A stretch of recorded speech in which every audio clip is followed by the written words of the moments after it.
Yo soy el profesor Juan y esta es nuestra clase de español. Sean todos y todas bienvenidos y bienvenidas. Hoy vamos a estudiar un tema muy interesante, la poesía. Particularmente el subtema cómo analizar un poema. Porque analizar un poema no resulta realmente tan fácil como cuando analizamos un cuento o una fábula, ya que tiene un lenguaje especial y requiere de que nosotros tengamos un poco más de atención y cuidado al interpretarlo. Vamos adelante. Nuestro objetivo de hoy, analizar un poema siguiendo las etapas del análisis formal y de contenido, es decir, cómo está hecho el poema y además qué significa. El contenido conceptual, análisis formal y de contenido de un poema. ¿Cómo analizar un poema? Pues bien, lo primero que debemos tener claro es si el poema está escrito en verso o en prosa. De repente hasta ahora hemos creído que los poemas solo se escriben en verso, pero también existen poemas escritos en prosa. ¿Qué es la prosa? Pues la prosa es la forma natural que nosotros tenemos para escribir. Es como haces tú cuando tomas apuntes, o como hace la maestra cuando apunta en la pizarra, o cuando hay un texto de contenido en cualquier libro. Pero ¿qué tiene de especialidad entonces un poema en prosa? Que lo que expresa es sentimientos. Escribe de manera regular, pero expresa pasiones de forma hermosa y con un lenguaje especial. Veamos el texto 1. Anteayer conocí a Norman, el hombre feliz. Parece un niño y al mismo tiempo un hombre grande. En realidad no se le pueden calcular los años. Como dice Isabel, las personas felices no las marchita el tiempo, más bien les esconde la edad. Este texto de Francisco Morales Santos, poeta guatemalteco, está escrito en prosa de manera natural, pero expresa sentimientos. Además, utiliza un lenguaje especial, por ejemplo, cuando dice que parece un niño y al mismo tiempo parece un hombre grande. Aparentemente es una contradicción, pero seguramente se está refiriendo a cualidades del personaje Norman al cual se está refiriendo. Veamos el siguiente ejemplo. Texto 2. Miraba como el alba, sonreía como una flor, era su cabellera oscura, hecha de noche y dolor.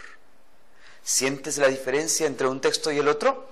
El primero se lee corrido, de manera natural, en tanto que el segundo se lee de forma entrecortada. Tiene cierta musicalidad, cierto ritmo, y además las palabras riman. Tal es el caso de la palabra flor con la palabra dolor. A este tipo de texto se le conoce como verso. Cada una de las líneas que conforman el texto 2 es un verso. Este es un fragmento de un poema de Rubén Darío, el gran poeta nicaragüense, que está constituido por una estrofa de 4 versos. 1, 2, 3, 4. La mayoría de los poemas están escritos en verso. Son pocos los que se escriben en prosa. Continuamos. Una vez que hemos definido que el poema está en prosa o en verso, si está en verso, entonces viene la clasificación de cada uno de sus elementos, los versos y las estrofas. Los versos es cada una de las líneas que forman un poema. Por ejemplo, este inmortal poema de José Martí, poeta cubano, que es muy conocido por mucha gente, bastante popular.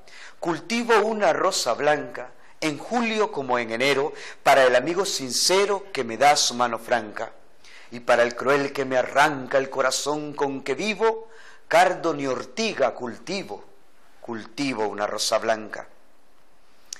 Obviamente está escrito en verso, con rima perfecta. Cada uno de estas líneas conforman un verso. Cultivo una rosa blanca, en junio como en enero, para el amigo sincero que me da su mano franca. Y al conjunto de los 4 versos es lo que vamos a llamar estrofa. En conclusión, este poema está formado por 8 versos, 2 estrofas, cada una de ellas tiene 4 versos. Eso es lo que llamamos entonces la estructura de un poema. Continuamos. Una vez que tenemos definido entonces cuáles son los versos y las estrofas de un poema, vamos a hablar del lenguaje. ¿Qué es el lenguaje figurado? Es una forma especial que tienen los poetas para expresar sus sentimientos. No hablan de manera común. Dice la definición, se refiere al empleo de un lenguaje especial que juega con los sonidos de las palabras o con los significados y requiere por parte del lector del poema una interpretación, hacer un poquito más de esfuerzo, porque no se explica de manera muy clara. Cuando el poeta escribe, tienes pelo rubio y brillante, está usando un lenguaje natural, un lenguaje denotativo, le llamamos. Es decir, se interpreta tal como dice, tiene el pelo rubio y brillante. Sin embargo, cuando el poeta dice que tu cabello es como un rayo de sol, está utilizando un lenguaje figurado, ya que está comparando el cabello con el rayo de sol.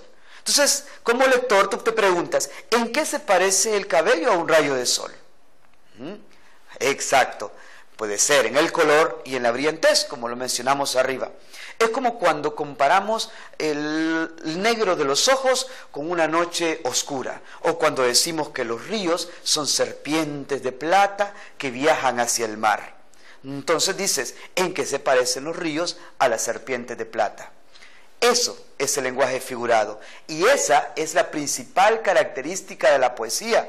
Por lo tanto, tú tienes que hacer un mejor esfuerzo para interpretarla. Una vez que has interpretado el poema, es decir, el lenguaje figurado, viene entonces usted a definir el contenido temático de ese poema.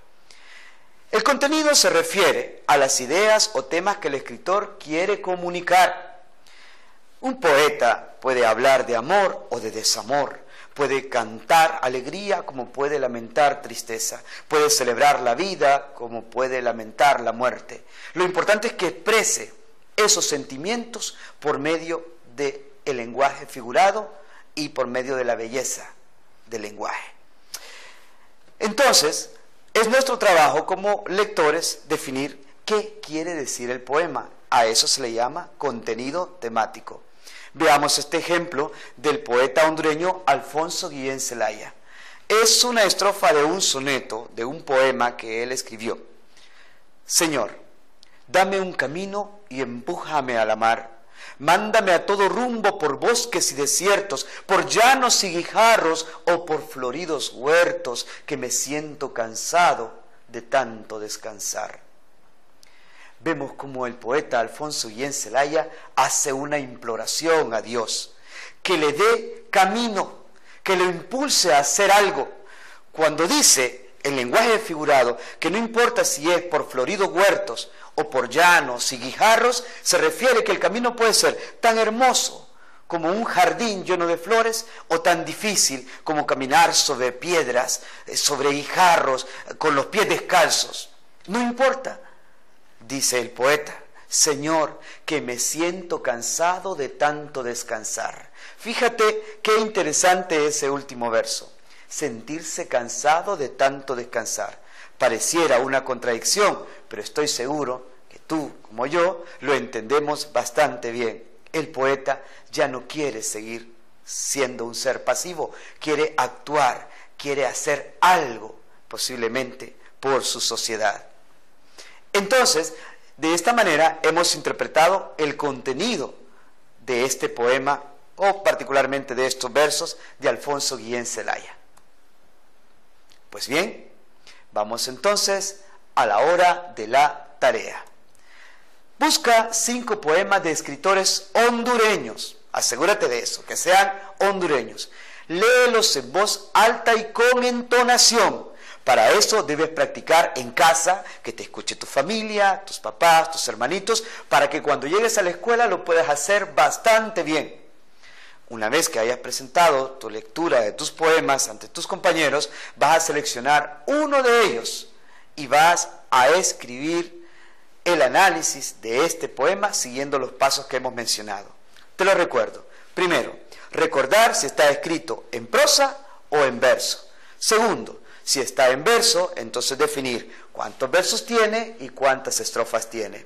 Tercero, tendrás que interpretar el lenguaje figurado, recordando que eso requiere un mayor esfuerzo de tu parte. Finalmente, y a manera de conclusión, vas a contarnos cuál es el tema o el asunto que está tratando el poeta o la poeta en estos poemas. Hemos terminado por hoy. Veamos nuestras conclusiones. Analizamos poemas siguiendo las etapas del análisis formal y de contenido.